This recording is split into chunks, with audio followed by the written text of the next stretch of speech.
9, 8, 7, 6, 5, 4, 3, 2, 1. You are now live with BB3 TV.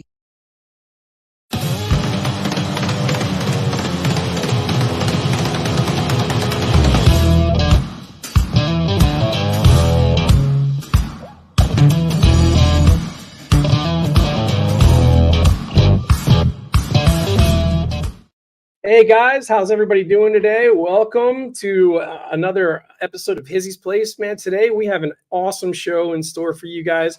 We have a near-death experiencer, Robbins, joining us today. What an incredible story this man has. I'm really excited to delve into this story. If you haven't done it already, please hit that subscribe button and that notification bell over there on YouTube, so you're notified anytime we do go live. Guys, we're not gonna waste any time here just chit-chatting. I want to go ahead and bring these guys in. In the meantime, you know how we do it here at Hizzy's Place. Tell me where you're watching from in the comments section. And if you have questions for Aaron, put them up there. We'll post them on the screen and we will get things rocking and rolling. So without further ado, you guys know Ash, and welcome to the stage, Aaron Robbins. How you doing, Aaron? Great, thank you. I really appreciate you having me on your show. Absolutely, man. We're super thrilled to have you here. I did get your book, and I've started to read your book. Unfortunately, I haven't been able to finish it, but it doesn't mean I don't have a million questions for you. I hope you're ready to go, man, because I'll tell you, I've just been excited for this opportunity for a long time, and I know. Well, yeah, we talked quite a while ago before it was written, and and I think everybody's been kind of waiting, including myself. Yeah. Geez, I think I found you about 3 years ago. About 2.5 years ago, I guess. Yeah, it's been quite a while. But hey, here we are. It's going to be in a year. Right. Yeah. But you got the book. So what was your biggest challenge? Whoa, there you go. Ashley's all over the place. What was your biggest challenge in getting the book, like starting the book and writing the book and getting the book published? Like, what was your biggest challenge in that? Biggest challenge was that I'm not a writer, but I had a really good story. So, I just got it all down. I wrote like 300 pages, handwritten. I had to make it concise, and then I had to go through the whole editing process.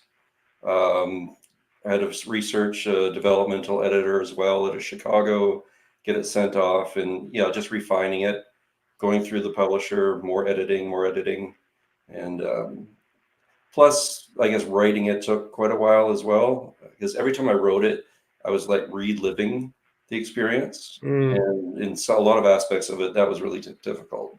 It was very emotional as well. And so, I took my time with it. Sometimes I'd leave it for a month or so and then pick it up, and it's hard to restart writing after a month. So sure. There's a lot of ways. Yeah.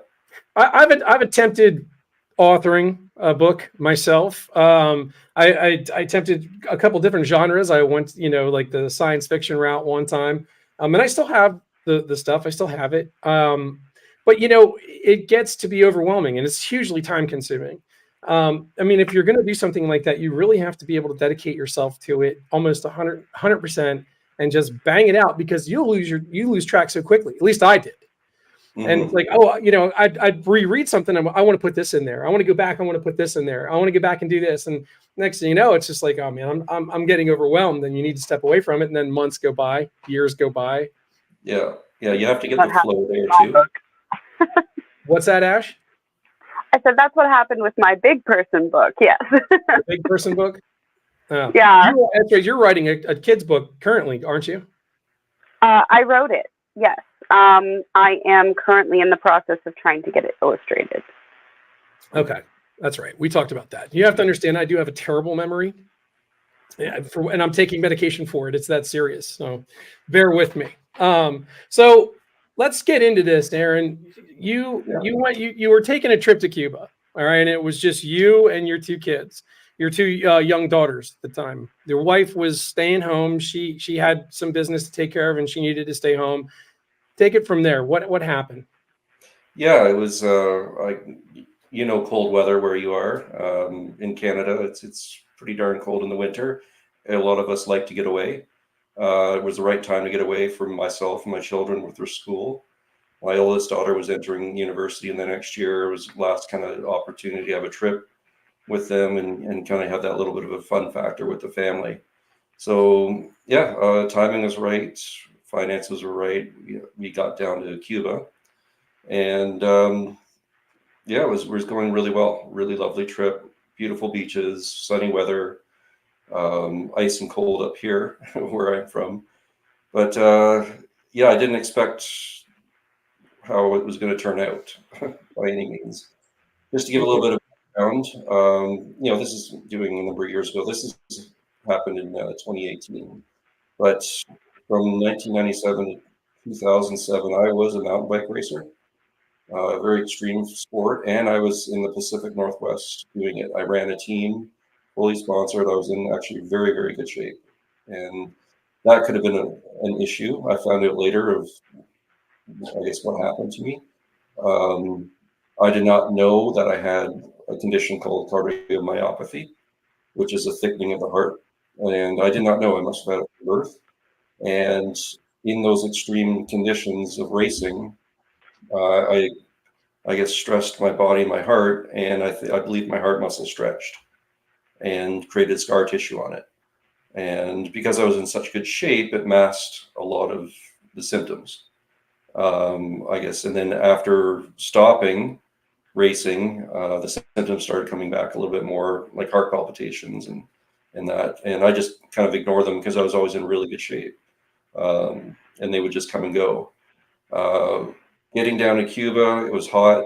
Um, I think I might have eaten something, might have been a little bit dehydrated. Uh, and I was walking on the beach with the girls, and this is a day before our excursion.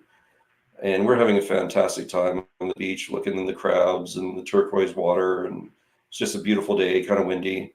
We got out quite far, a bit a mile or so, maybe a mile and a half, and we thought, okay, we should probably go back. It's a hot day. We don't have a lot of sunscreen on. We should probably get back to the resort and have lunch type of thing, a late lunch.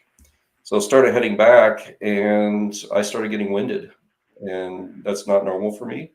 I was having a little bit of hard time breathing, and my legs just felt like super, super heavy, like I was struggling to walk. It was a very windy day, as I was going against the wind, but it's like, no, this is unusual. I've been walking in windy days my whole life, and it Especially in was a Canada. little unnerving.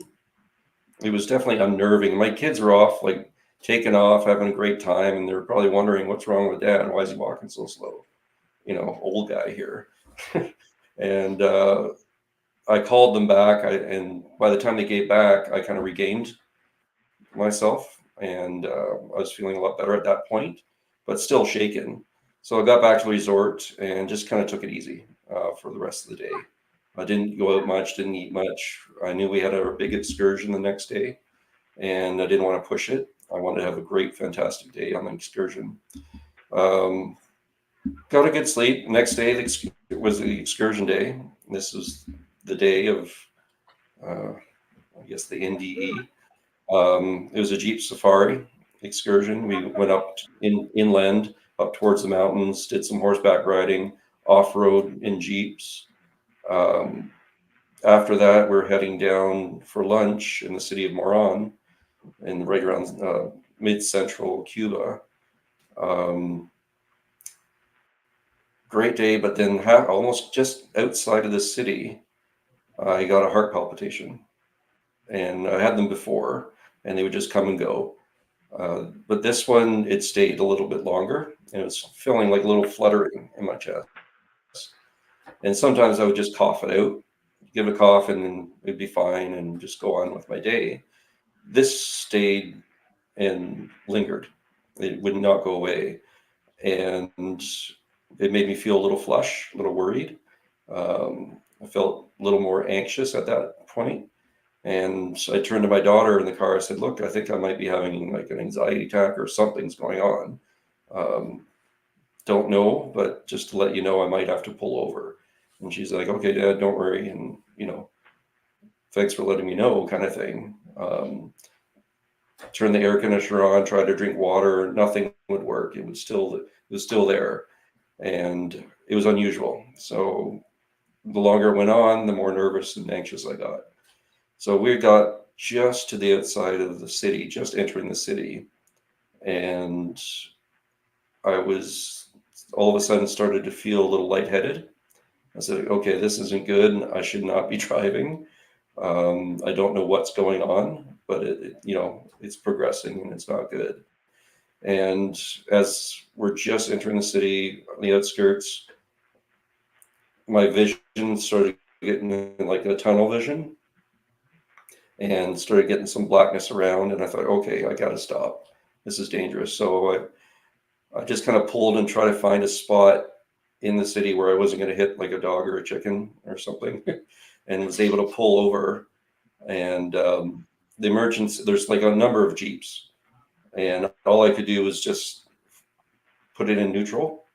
And we were instructed if there was any issues or problems, hit the 4-way emergencies, and that'll let the rest of the group know that you're having, issues, either mechanical or health or whatever, and that the group would stop.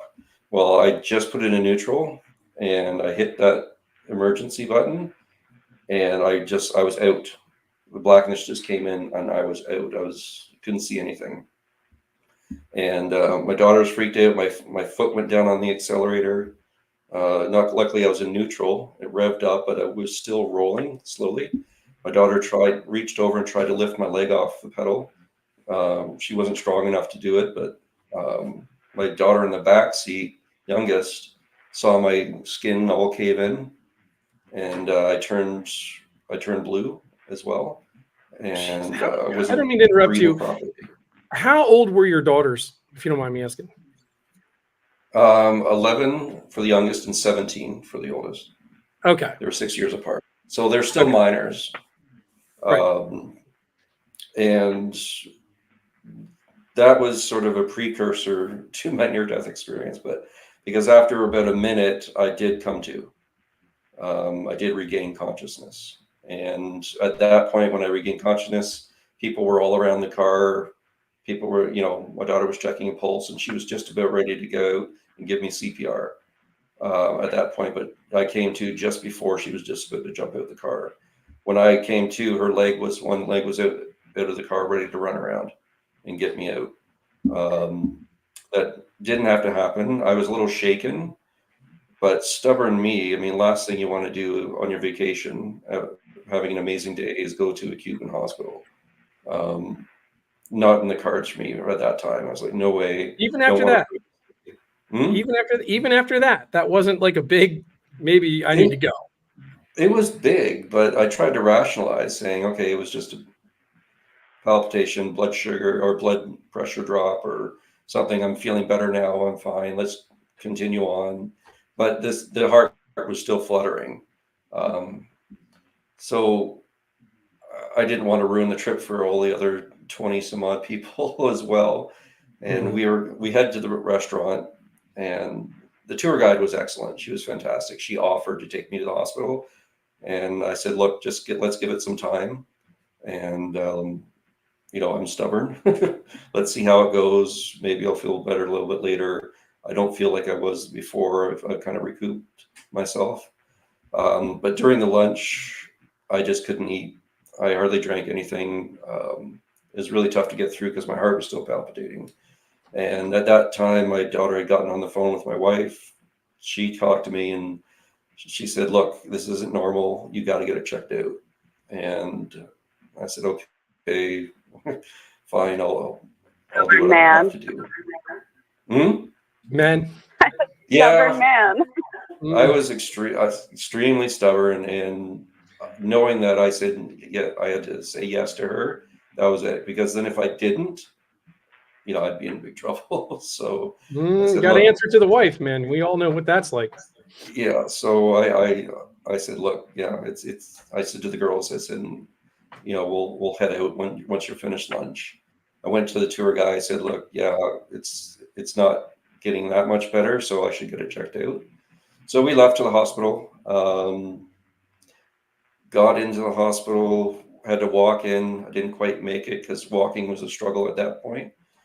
And thank God the tour guide was very, very helpful. She went and found the right person. There was no reception. There was no triage desk. There was no nurse station, nothing. So Oh, wow.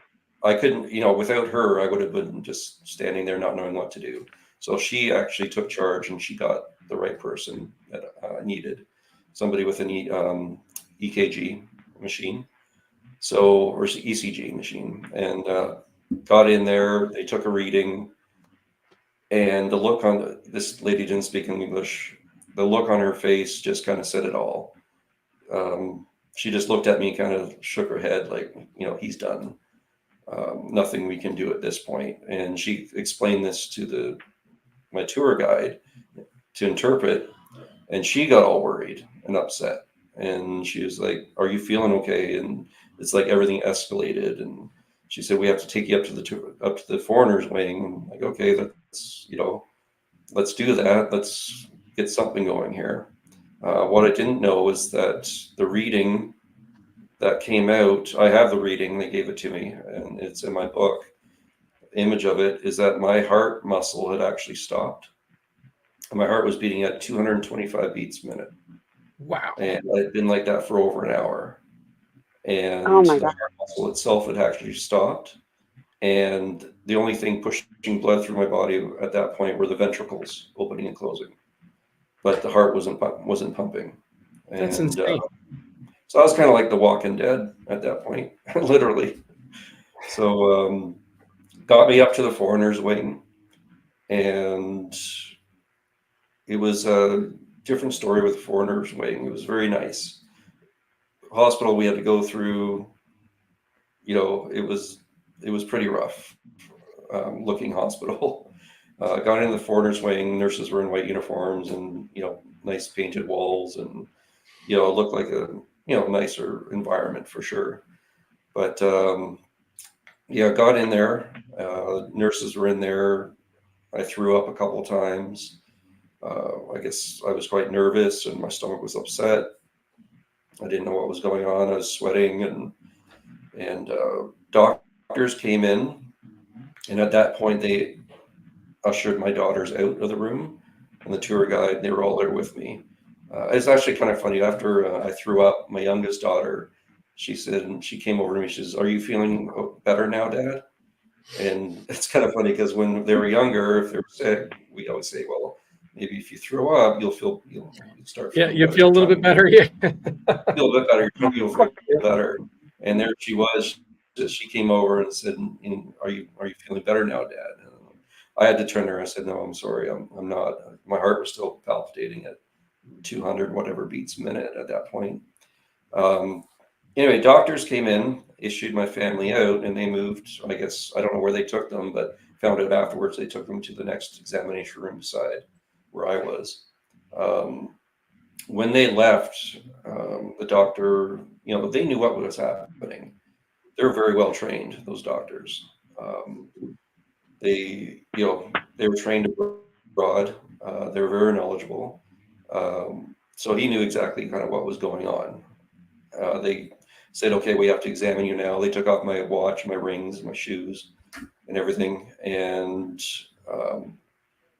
at that point, they laid me back in the bed, and I started having trouble breathing.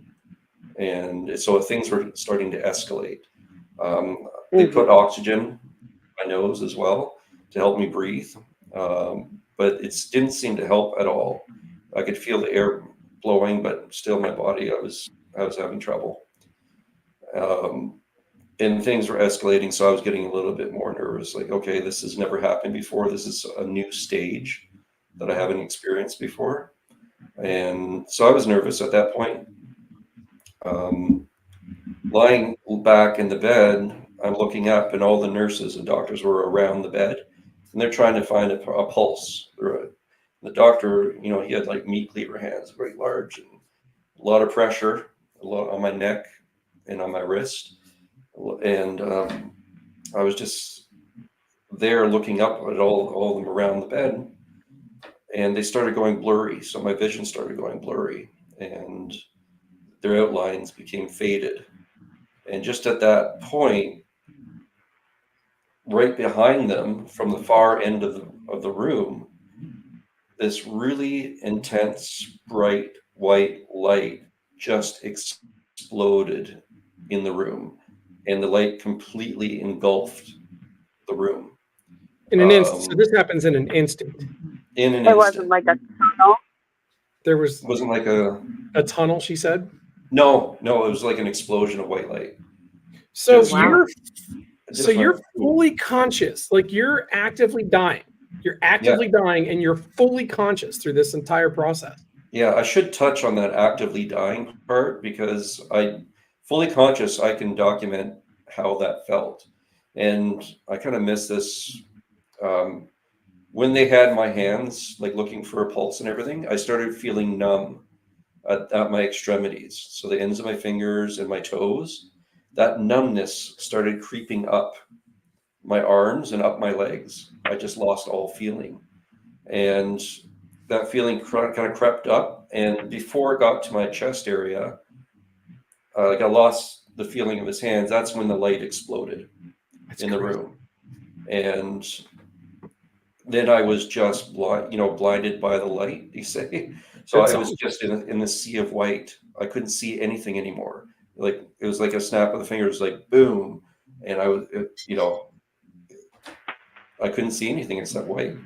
And then I lost the feeling of their hands on me and everything, and their voices muffled, and then just really quietly just disappeared.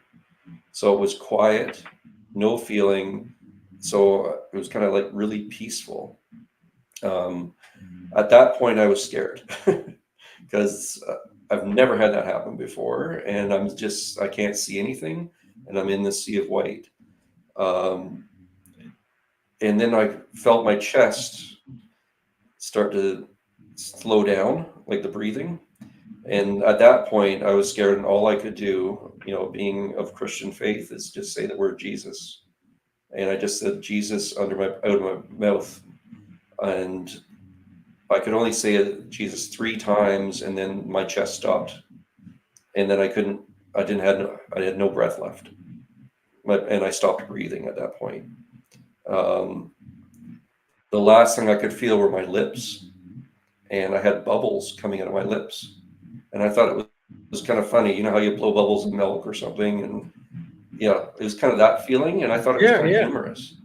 Oh, well, I got bubbles in my mouth. What do I want bubbles in my mouth for? So you're practically completely dead, and you're finding humor in the fact that you're feeling bubbles. I feel like these bubbles. Well, that's kind of funny, and I wanted to play with them, but it wasn't until after I read my medical report that I was actually seizuring, and I was turning blue and I was seizuring. So the bubbles, it's the seizuring, and I did not know. I was all calm, and it was all calm, and I'm just kind of thinking, I'm sitting there, go do, what's going on out there? And I was, after the bubbles, I didn't feel my mouth anymore. I couldn't feel anything. So I was completely separated from my body at that point, but still in my body, but I had no sense of it.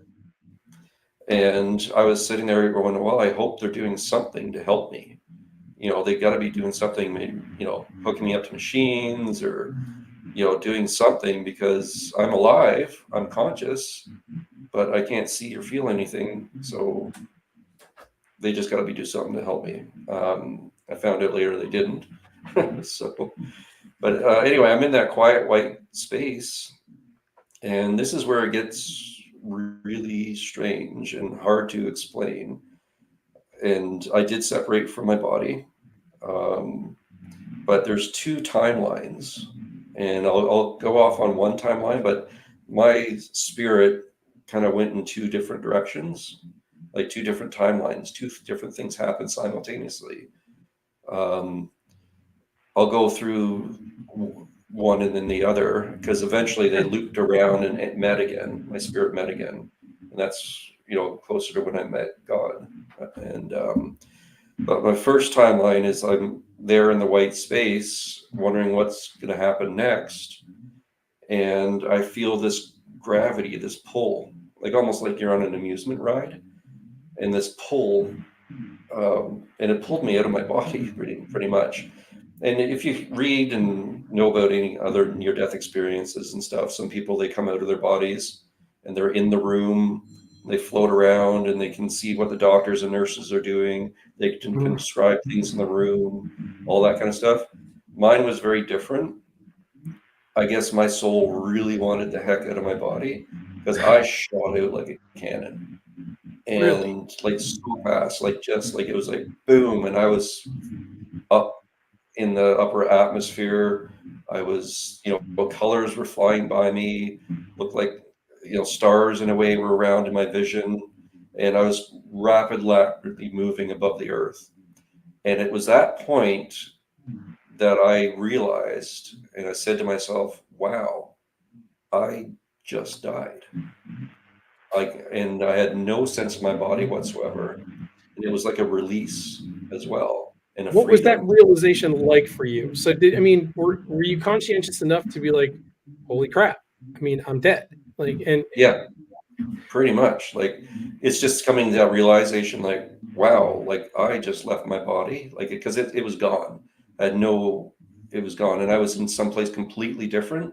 Like, when you're seeing colors fly by you and star-like structures and, atmosphere stuff, and you're flying, and you're fully conscious and you don't have any sense of your body.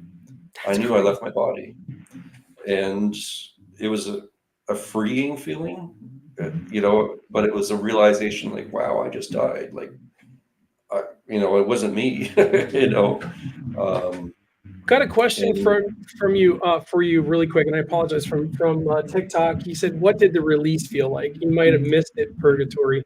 He was saying that the release was like he was being pulled. It was like almost like you said, like a pressure. You feel like you're being pulled, like gravity pulling you. Like if you're on a tilt-a-whirl or something and you get thrown back in your seat. That pressure, in a sense. Feeling of being the pressure or G-forces almost pulling you in. That's a good. Okay. But what was really kind of funny about that is that there was a little bit of a pop sensation, like a kind of suctioning pop sensation coming out. I've heard that from other near-death experiencers, that it makes a sound when you leave your body, something similar to that. Yeah, almost like a head snapping. Yeah. Yeah, like it was like a release, something like a elastic snapping or something. And anyway, I was released, but I found myself then floating above the earth, and I could see the whole earth. And all you flat earthers out there, I was gonna say, is it round? It's round. It's round. There you go, flat earthers. Shut down. A few times. Like, it's round. I'm sorry. It's round. Yeah. Kristen, are you watching? Yeah, you heard that. It was beautiful, and but it was beautiful, and I was calm. I was looking down. I sensed somebody was with me. I couldn't see anybody. You just have that feeling, that sense that you're not alone. Like, it was comforting. And as I was looking at the earth down below me, almost like Google Earth, where you could just zoom in, and I did not know where. I just automatically zoomed in, and I zoomed in right beside my wife in our hometown. And she was at the point, she was driving her car up this main street near our house. I guess, it's a regular route that we drive on to go shopping or do errands and stuff like that. And I was right beside her in that car, and wasn't for very long, but it was just, I think, to put closure. Like, I just felt, she's going to be upset about me passing, but she'll be okay. move on, and she'll be all right at the end of the day. You know, she'll be able to handle it. And then I had thoughts of my two daughters at the same time, thinking, well, they might not be okay. Might not be mature enough at this point to be okay with this. And then I zoomed right back out, and I was back above the earth again. And I was like, wow, that was really trippy. That was unusual. And so I think that kind of closed a chapter on my life at that point, because then the earth just shot away, like just completely disappeared, like shot away, and like the speed of light, and got smaller and disappeared. Now, And it was really quick gone. question for you, Aaron. Do you feel that was maybe a part of your life review? Because I know that people, when they have near-death experiences, they say that their life flashes in front of their eyes. They have like a life review. Did you even have that kind of experience? No, I didn't. I didn't quite get Not that far. What, Ash? Not all do. I was doing some research on the phenomenon, and some have it, some don't. I honestly don't think it was my time, so I was not given that opportunity. I think, well, we'll get to that point in the story. Okay. But from the time of the earth disappearing, that looped back into my other existence, my other consciousness that was still back in my body. So, and I'll go from that timeline. I didn't figure this out until after I got back, because I was trying to piece everything together that happened. And the only thing I could think of is that my consciousness split. The other timeline is I'm back in that whiteness in my body in the hospital bed.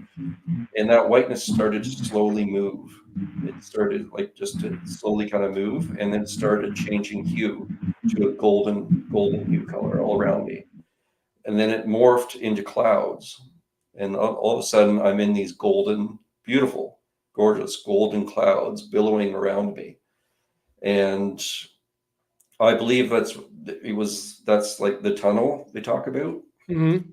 But so I was in that billowing yellow golden tunnel, and of like clouds swirling around.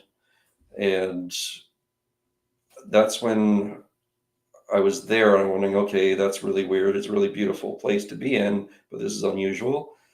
And I actually saw, I don't know, it's not your typical angel, but entity with me.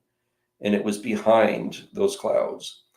And I'll say guardian angel. I guess they can take different forms. This was a form of energy.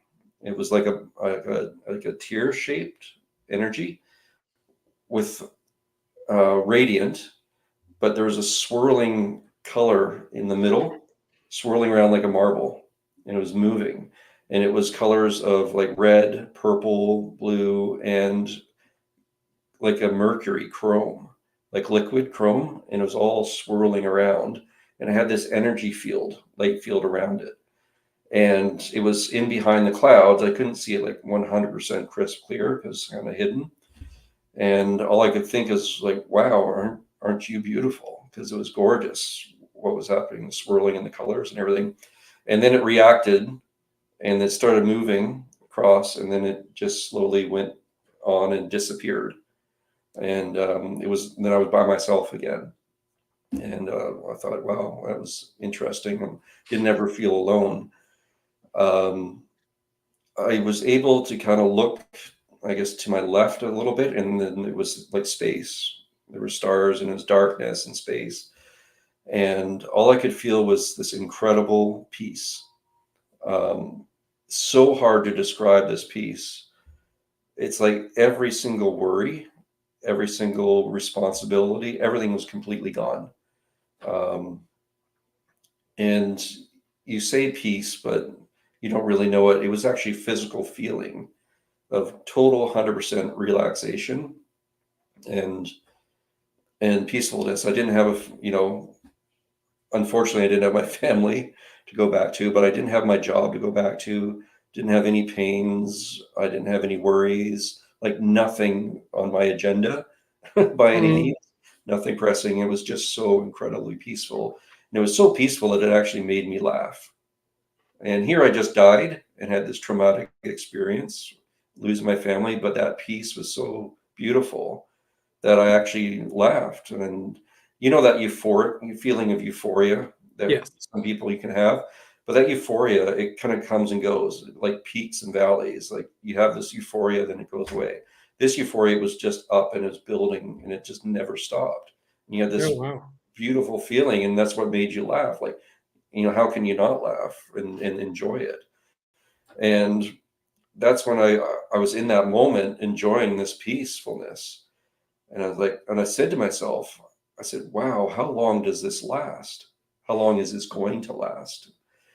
And that's when my consciousness then just shot out across like timelessness. I went through this crazy tunnel. Um, it was all swirling colors again as well, same like purples and blues and reds. But then I saw cosmos and stars flying by, and I'm traveling through this tunnel like at the speed of light, like so incredibly fast. I did not do it. I did not do it, but it just automatically happened when I asked, how long does this last? And that showed me, and I felt eternity in that moment. Like I could just go forever and ever and ever, unimpeded. And then when I was shooting through space like that, not knowing where I was going, I had no idea where I was going. So I got a little apprehensive. You know, when you go on a walk and you start to get off path, and then you start to feel Sure. like, oh, maybe I should turn around because I'll also get lost. That kind of feeling came up, the little bit uncomfortable, like maybe I'm not supposed to be going to some, like, I don't know where I'm going. As soon as I got that apprehensive, boom, I was right back in those golden clouds again, like instantaneously. It's like, wow, okay. So it's almost like And you had like you had control of some degree of control of your consciousness and where it was going. yeah, but I had no idea how to control it. I was like an infant there. I didn't even know how to turn my vision. I could just kind of see ahead and experience things. And just from that one thought, it's like it just sparked something, and it sparked an answer or an experience answering my question of how long is this going to last. And I felt like I was kind of experiencing eternity at that time. And I got back in the clouds, and I was like, wow, that was really weird. That was strange. Oh my goodness. And but then I'm just floating there in these yellow golden clouds, and I wonder, okay, well, here I am. What's next? Um, and that's when God showed up. And that's when his God, I say his and he, like, but God to me didn't have a gender at that point. But the light just started to come from my bottom right hand corner, and the light engulfed all those clouds. And it was just intense, bright white light. But along with that light came the feeling of radiant love. And it was like tingly love that came, it was radiating, and it hit every point inside my being. Like every cell, or not that I had cells, but every part of my spirit was engulfed in this love. And it's almost like I try to describe it to people as on a cold day, you get into a hot shower and the warm water, and it kind of tingles all over your body. Oh yeah. That tingling was part of it. And but it was just this feeling of acceptance and love. And I was like, and it hit me. And I was like, whoa, okay, that's hello, like, and then I was starting to I got drawn towards the light. They say go towards the light, but I didn't have a choice. It was again that gravity, that G force, it was pulling me towards this light. And I knew at that point the power and the intensity and the love of that light, that was God, that was creator. And that was just a sense that I had. And at that point, I knew I was like one-on-one. I had to, I could try to speak, like figure things out. And I remember I kind of at that point pleaded a little bit because I hadn't been baptized yet. And I thought, okay, this is my chance. It's like, and I had it scheduled for the next month at my church to be baptized. And I was like, I tried to speak and I couldn't speak. And because everything was, I guess, telepathy. I didn't have a mouth to speak. And so all I knew how to do was pray. So I just prayed. I said, look, you know what? I don't think it's my time, because I'm supposed to get baptized next week or next month, and that hasn't happened. So, I'm a little premature here, kind of thing. I was kind of pleading that way, but it didn't waver God's at all. Like, there was just nothing. And in fact, after I was pleading, I actually started moving faster towards God, even faster and faster. And it felt like I was in a dryer, like I was like tumbling around in this whiteness, getting closer and closer. And as I got closer and closer to God, that love radiated stronger and stronger and stronger. And it got to the point where I was just going to say, okay, that's it. I'm done pleading. Just take me. I want to go wherever you are, because it's just too beautiful and too amazing feeling. And it was making me chuckle and laugh and feel joy. And that's when God spoke to me, and God gave me the choice. And God said, which way do you want to go? And not knowing telepathy, it was very strange. Telepathy is just a thought placed in your mind or in your consciousness. You don't hear a voice. I didn't hear a voice. I didn't hear God's voice, but it's just a thought placed in your mind. Which way do you want to go? And then I was thinking, okay, was that me thinking that, or was that somebody asking me a question? Because why would I think that? Mm-hmm. And as I was rationalizing with that in my mind, whether that was a question or not, God's telepathy interrupted my thought with which way do you want to go? And so it interrupted my thought. I was like, wow, okay, so that was a direct question to me, and I better not have him have to ask a third time. So, it was, I was, like I said, I was on that point where I was kind of gave up. I was like, okay, take me, I'm ready to go. But before I could make my decision, this movie, almost like a movie screen, kind of came up in front of me. And God showed me my daughters, and I could see them in the hospital room where they were taken. My youngest was sitting on a blue chair. My oldest one was up, and she was on her phone, and I could see them like in the screen, like I was right there. And I just thought, oh my, and I kind of forgot that about them in a way, because you're going through this adventure and that. And I realized, wow, you know what, I'm their dad, and they need me, and I need to be back there with them. They'll be devastated with me being passed. And so I just really calmed myself down, and I just telepathy and prayed. I just said, God, if it's my time, and if you really need me, then I'm willing to go. But if it's not my time, and if you don't need me, my daughters need me. They're in a foreign country all by themselves. They need me, and I need to be with them. And as soon as I made that decision, as soon as I said them, it was like a snap of the fingers, even quicker. Boom, I was right back in the hospital, in my body, and my eyes opened in the room. And everybody had left the room except for one nurse that wasn't paying attention to me.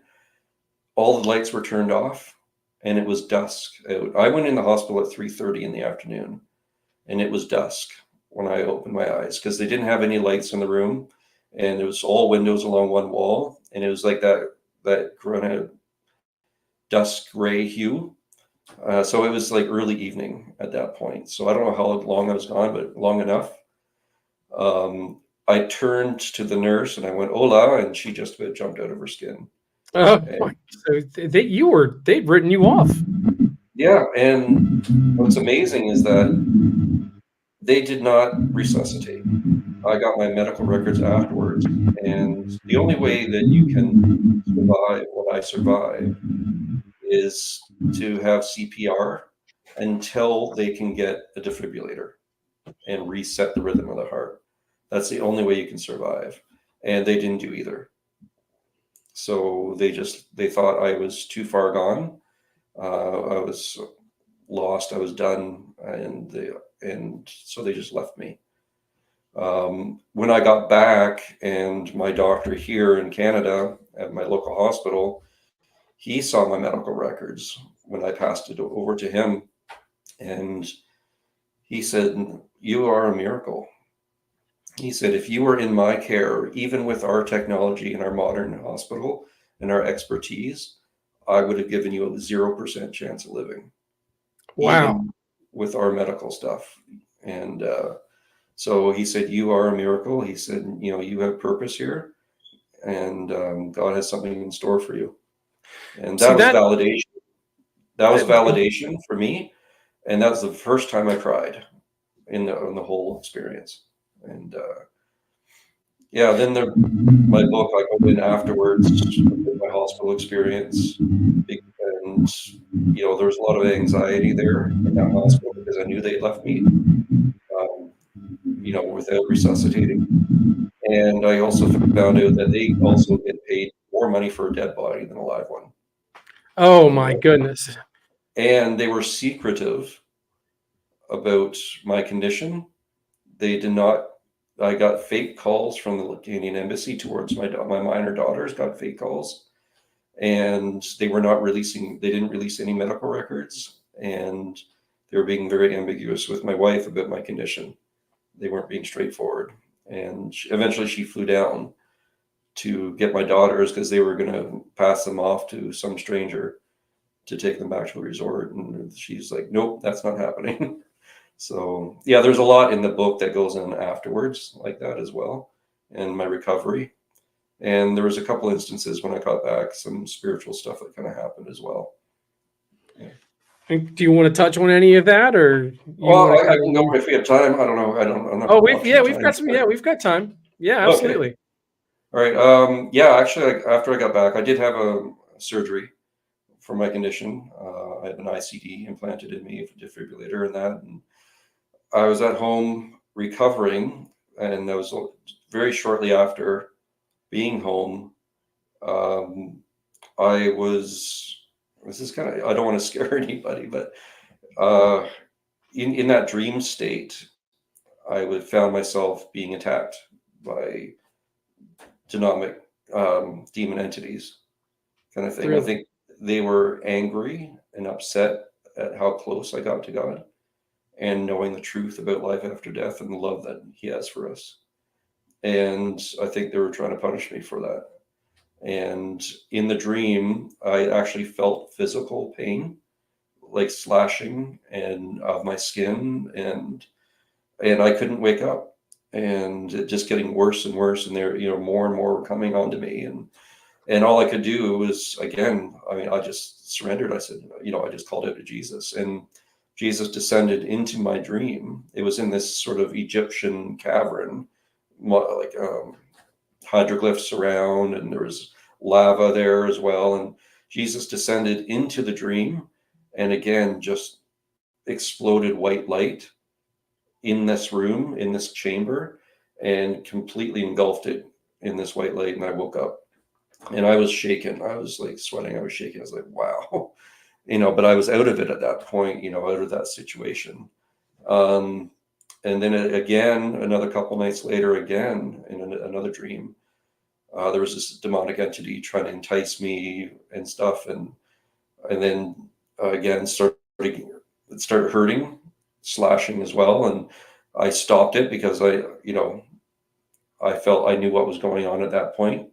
I wasn't going to be deceived, and I just stood up for myself, and I knew I had the protection of God and Jesus with me if I needed it, and I was able to subdue and get out of that situation, that dream. So and it hasn't happened since. So It was just right after I got back. do you feel that the presence of Jesus coming into your dream? So he came into your dream the first time, not the second. Yeah, the first time, definitely 100%. I saw him descend into this tomb-like chamber, and he just, boom, exploded in white light. and everything disappeared, and it was all good. So you saw Jesus's likeness? Vague likeness, yes. Human likeness. Did you ever see the painting that was done by the children who had Oh their yeah. near-death experiences? I saw the one from that Akin lady, I think, or Yeah, she was like 9, I think, when she did it. yeah. I didn't see that much detail because God was descending really quickly and then exploded. But he was in human form, and he was in white robe, and yeah, I didn't see any like close facial features by any Yeah, I means. was kind of curious if you could kind of, if you had seen him, you could verify that, yeah, that's actually what he looked like. Because, you know, the one man's son, and I don't remember their names anymore, he died. You know, his son had a, hi, you can bring it in here, Monica. You could do that. He died, the kid had an encounter with Jesus in his near-death experience. And then when he was trying to explain to his father was trying to get him to talk about what Jesus looked like. And he just tried to describe him. He in the movie, I forget what it's called. Heaven is real. Heaven is for real, I Oh think. yeah, I saw that. Yeah, with the Burpo, like their last name was Burpo. Yes. Yeah, The kid, yeah. and but it's based on a true story. So the Hmm. kid sees the computer and says, "Oh, that's him." And here he had this picture that was on the internet. He had found it through a search of this little 9-year-old girl who painted this photograph of Jesus. Right. Yeah. Okay, and the kid said, "Yes, that's him." Like, and Hmm. this kid was a whole world away, you know, from this other girl. So that to me, in a sense, is like a verification or a validation, you know, of what Jesus Christ may actually look like. Yeah, I wasn't that close. I was dealing with these demons things, Sure, and you being know, shredded. and Jesus descending. It was very very quick, Hmm. but it was definitely a human form in white robes, and yeah, just I mean, and just kind of again exploded the whole thing in light, and everything kind of dispersed. So where, and Ashley, I apologize. I have you muted because your mic is kicking back. It's a lot of feedback. So Oh, I okay. do. That's why I have you muted. Um, I'll unmute you if you have anything you want to say. But it is that sound. It's very loud. So, um, what has life been like for you after all of this has just gone away? It's ended, and do you feel like you've gotten back into like a normal routine, or is life just never going to be normal for you ever again? Nothing's normal again after experience like this. It's really difficult to deal with.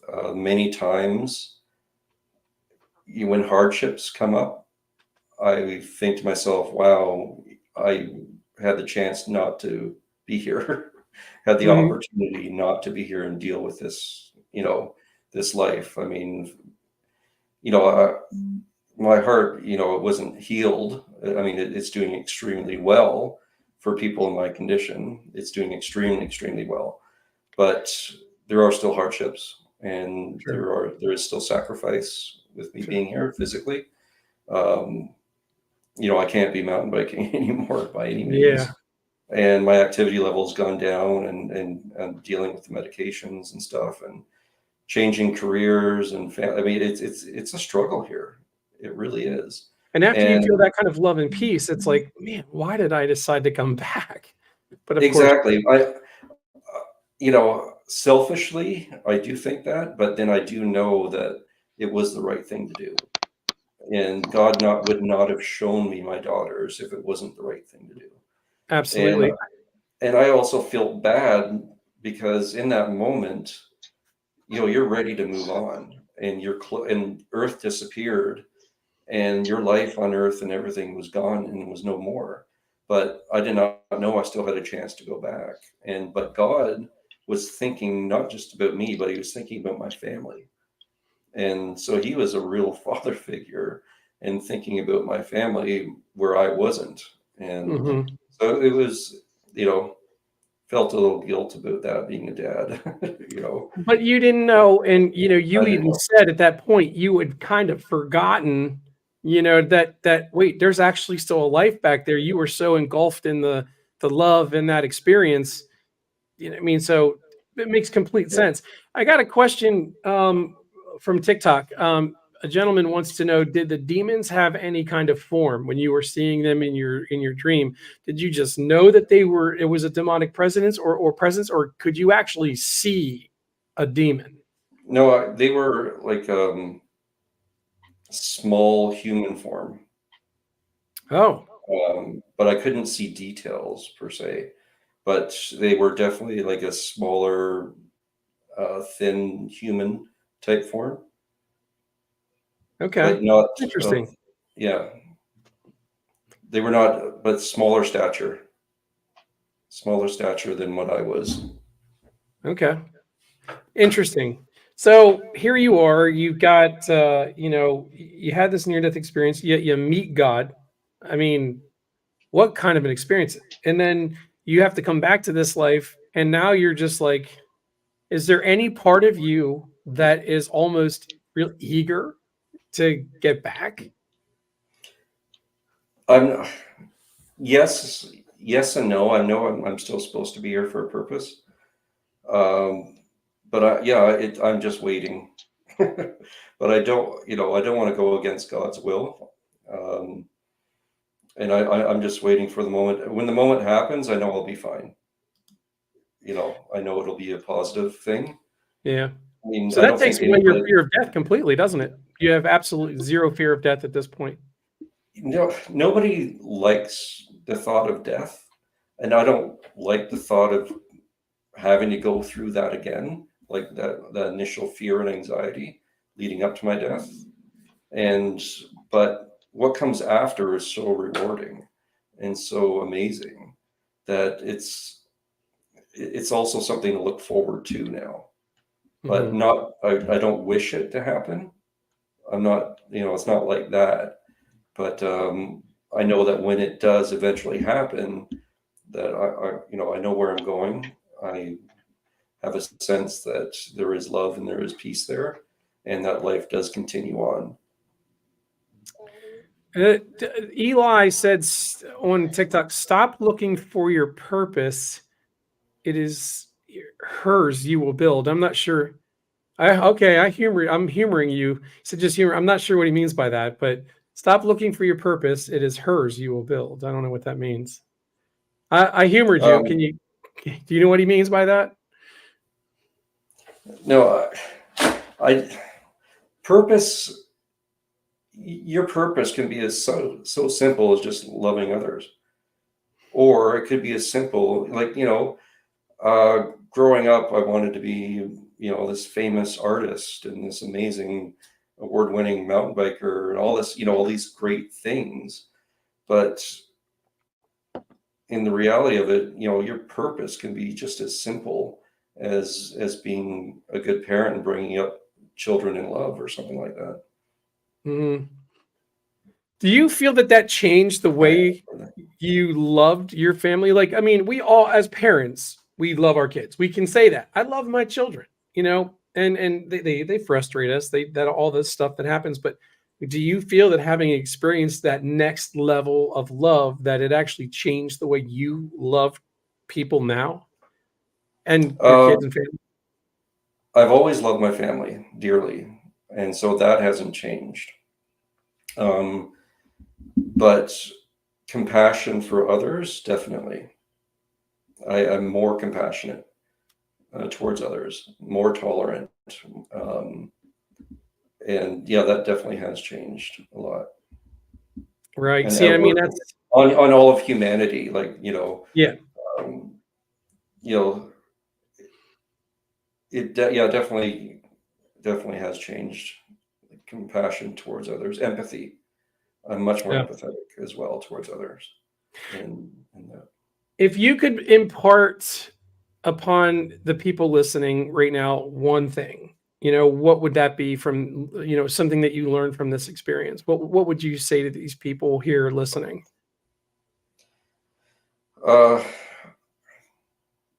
One thing I felt really cared for, and I felt known and intimately known to God. And sometimes people, I think, get lost, like God's not paying attention. God's not in my life. And I'm just, God knows absolutely everything about you, everything that you do. And God does love you no matter what. And I just felt really cared for and known. Unlike, I always thought of God as in some distant place in the universe or some other dimension. Yeah. And the reality is, when I was with God in his presence, he knew everything about me. He knew exactly who I was and what needed to happen in my life for my family's life.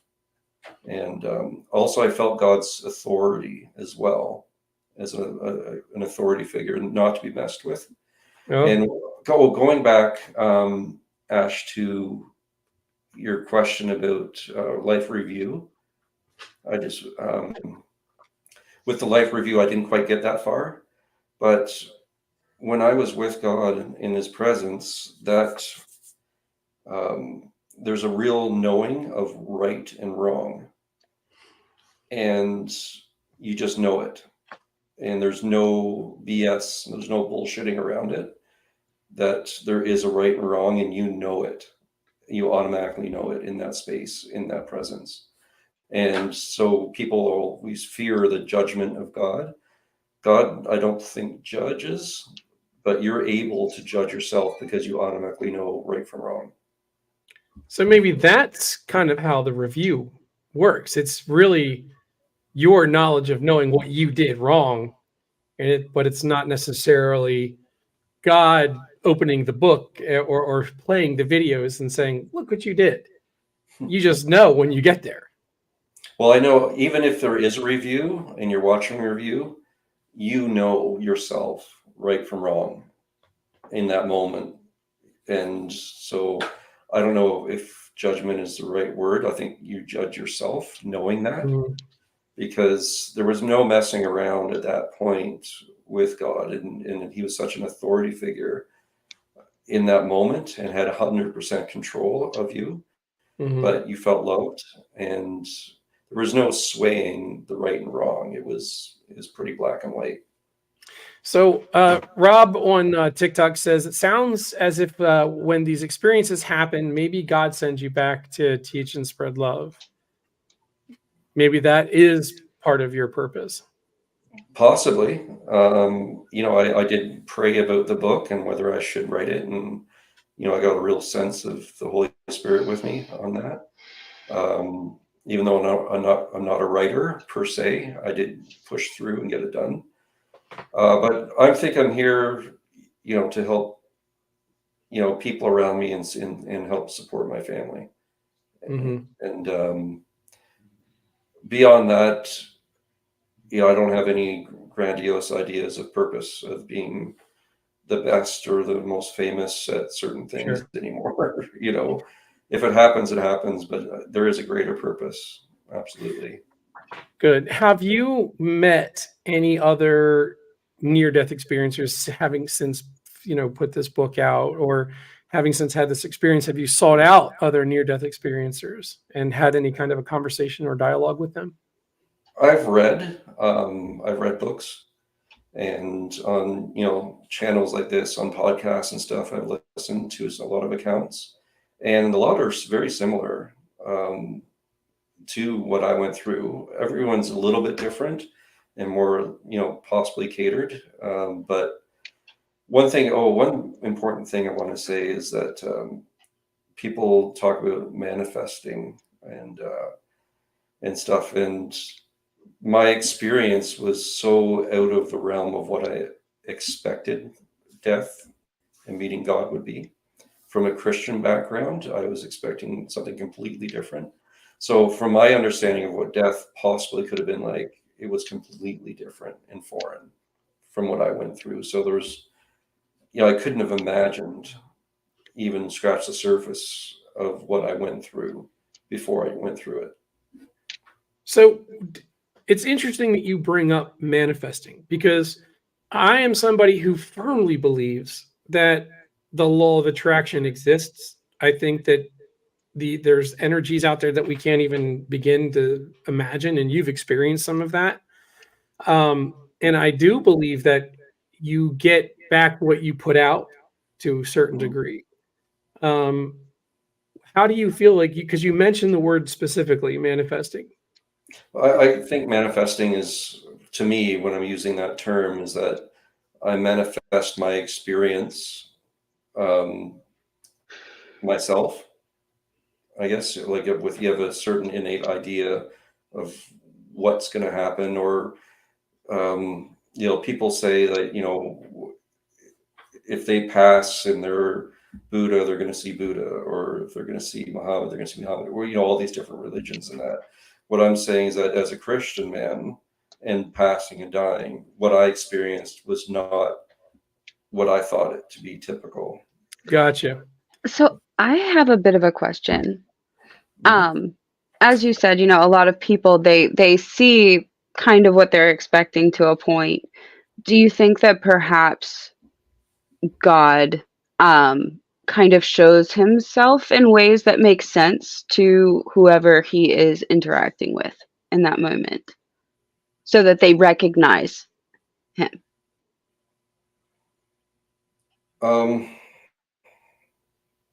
Yeah, I don't know. Like, I did not see God. I felt God.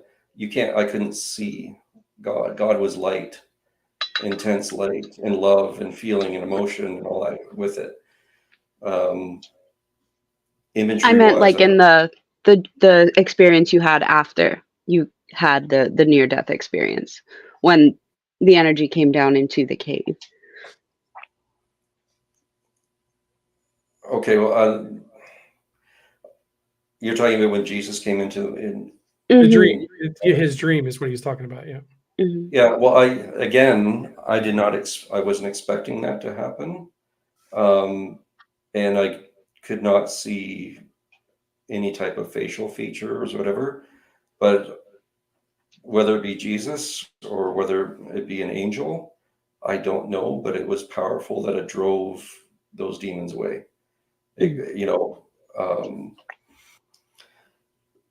But yeah, I don't know if I'm answering your question. That's okay. I don't think I phrased it very well. I guess because you said it wasn't what you expected. It's not something that you think that you would have expected to see. I guess I'm just wondering,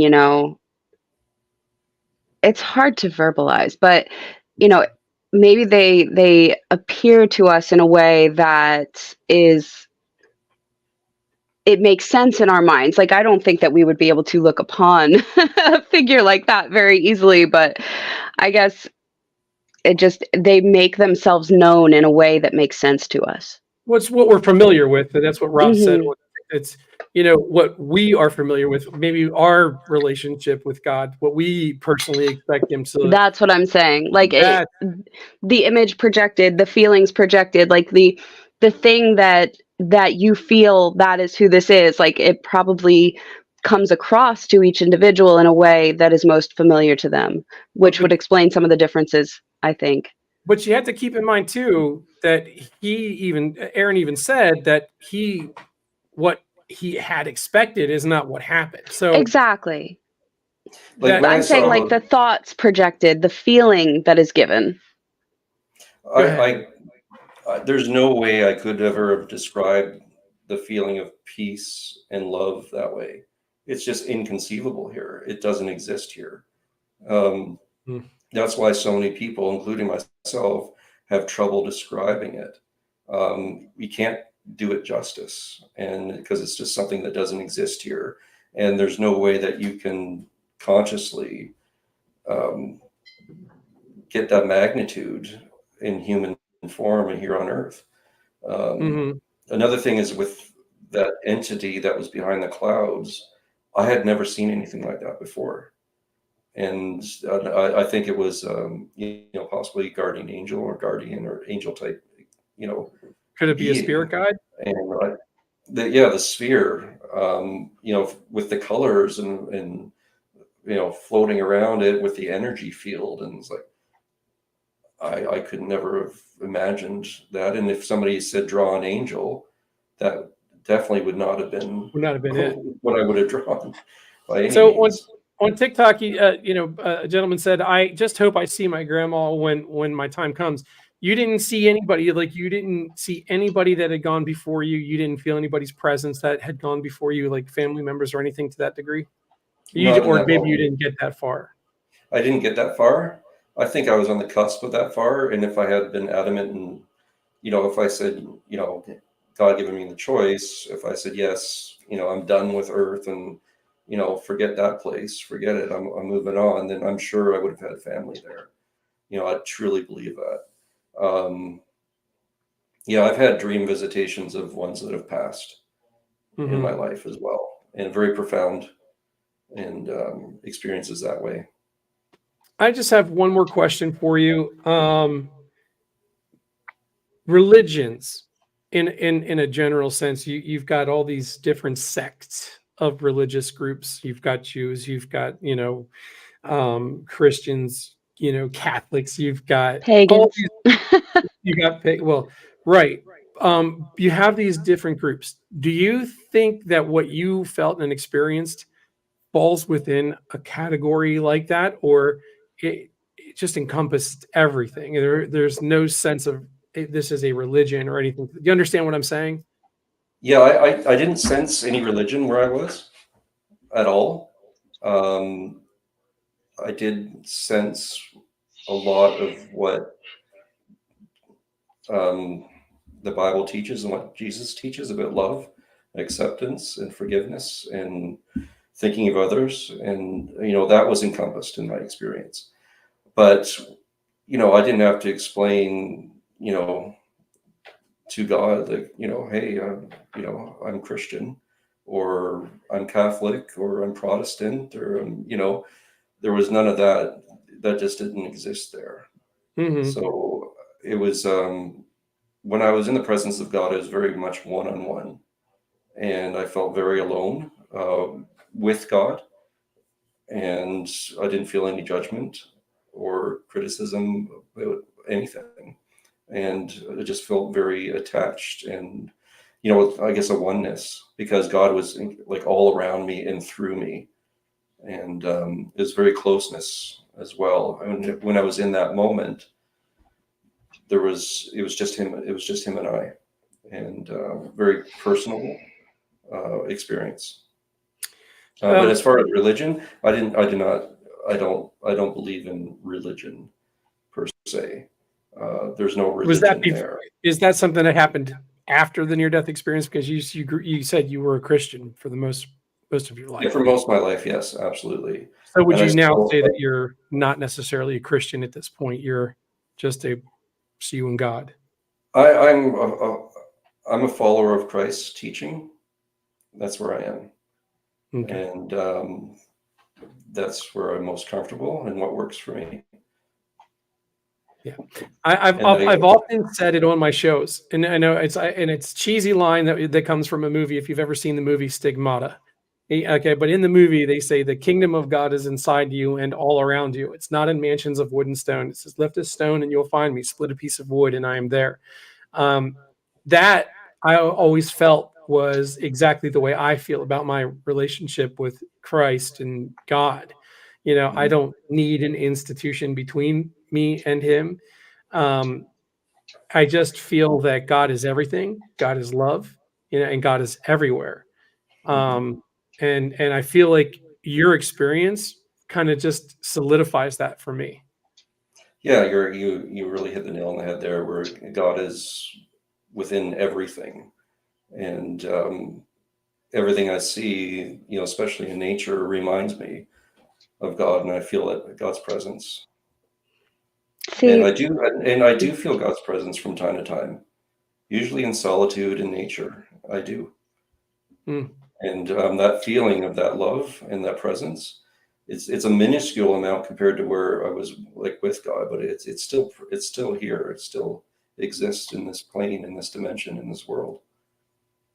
What were you going to say, Ash? Oh, I was just going to say, I know that you and I, in a lot of ways, we are similar in the way we look at our faith and the way that we look at worship. And I mean, I follow a different path, obviously, but I've always said that I feel that there is the divine. And I think that all of us might have a different name or different ways of venerating the same thing. I think that there is that kernel of why do we all have religions? Why do we all believe in something higher than ourselves? So I might not follow the path that both of you have chosen to follow, but I do feel like this is also validating for me in a way, because that energy is love. That energy is all of us. And I don't, the fact that you're saying you didn't feel judgment, you didn't feel condemnation, there was no, you know what I mean? That kind of solidifies that for me as well. And would you say that the wrong, because you said you know right and wrong when you're there, Mm-hmm. the wrong, was it more about how we treat others, how we treat our planet, and how we are as people, rather than certain rote things that we are supposed to abide by? Well, I think that's in the next step that I didn't get to, is in the review and stuff, but I just felt that I knew right from wrong instinctively, Mhm. and there's no, getting around that. And so I do think that in that moment, ultimately we do judge ourselves. But yeah, I didn't feel any kind of judgment. I didn't, and honestly, I have not lived a perfect life. I don't think anybody has. Mm-mm.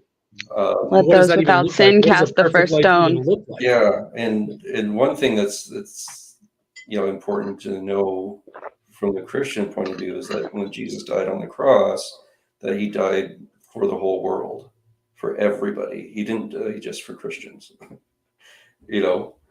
So that speaks volumes as well. And Taryn, you're actually, definitely going to want to go back. You're going to want to go back and listen to Aaron's story. You're definitely want to listen to this show. I think you need to hear it. My friend Taryn, she just recently lost her mother. oh, I'm sorry to hear that, but Very unexpectedly, and it was at her home, in Taryn's home. And she came, and her mother was taking a bath, and unfortunately passed away. And Taryn, I mean, it was a terrible experience for her. So she definitely needs to come back and watch this show and listen to what you've said, because I think it's very important for her to hear it. another very important thing to hear about my experience that has helped a lot of people is that I was already separated from my body before my body suffered. So when my body was suffering on the outside, so people on the outside who saw me seizuring, probably gasping for air, losing oxygen, not being able to breathe, turning blue, all that suffering, when that was going on, I was already separated from my body, and I was already in that beautiful white soul space. And so I had no idea that was going on outside. And so I think that can help a lot of people that witness kind of suffering, is that the body might be suffering, but I had no attachment to my body at that point. I was already gone. Taryn, did you hear that? Somebody said Genesis 11, 1 through 9, the Tower of Babel. I'm not sure what it is. I'd have to look it up and read it. But that to me explains that all religion is the same. God is all religions. That's from TikTok. Yeah, I mean, maybe that is it. Maybe that's it. There is no religion. I don't feel like, and that's kind of the way I've been feeling as I've gotten older and able to think for myself, and kind of got away from the Catholic Church. I was baptized Catholic, and that whole thing just did not speak to me the way that I felt my relationship was supposed to be with God. And it just kind of clicked one day, and it's just about me and him. And I don't need to encompass that or encapsulate it with some terminology that says I'm a Christian or this or whatever. I am a follower as you are, of Christ's teachings. I do believe in the death and the birth and the resurrection of Jesus Christ. That I don't need a church or anything like that to foster that. You know what I mean? Although I do enjoy the fellowship. I'm not saying that churches are bad or whatever. I enjoy the fellowship, things of that nature. But what it comes down to is it's a personal experience. So we're an hour and 20 in. Thank you. The Apostle. Weird, strange name. Tell people where they can get a hold of your book. Oh, yeah. It's on Amazon Global. It's also on Ingram Spark in the UK and Europe. But yeah, amazon.com.uk.ca, Australia, New Zealand, North America. Yeah, go to the Amazon site and you can buy it there, and it can get to you within just a couple of days. And that's it for now. I don't have a traditional. I self-published. I didn't do a traditional publishing. As a new writer, it's hard to get that kind of representation. Sure it is. But with technology the way it is today, it's almost better to self-publish anyway. Then there's a lot less middleman. There's a lot less headache. Marketing's the big thing. That's the thing that's hard to do without a publisher. But I mean, there's many ways to do that too. Yeah, folks on TikTok, my book is sold in UK, Australia, Canada, and US now. So it is getting a broader reach, and I've gotten a lot of good comments and stuff and good reviews. Taryn, we did ask this question earlier, and he has read other accounts. He hasn't really had any conversations with other near-death experiencers, but he has definitely read other stuff, and he said a lot of his experiences are similar to other near-death experiencers, but with some differences. Aaron, thank you so much for coming on, man, and spending all this time with us. What an awesome story. And I'm sure I speak for everybody. We're glad you're back, man. Thank God you made it. And I'm sure your kids are just as appreciative. Yeah, well, thanks. I appreciate your time as well, and you having the interest in hearing my story as well. And I hope you're able to get something out of it too. I am so thankful that we finally got this done. And I still feel like we could go for quite a while. I mean, there's still questions rattling around in my head, but we will go ahead and end it there for tonight. Guys, thank you all for tuning in. I appreciate it very much. We go live for the podcast. It's every Sunday at 8:30 p.m. Eastern Standard Time. We do broadcast it simultaneously on TikTok.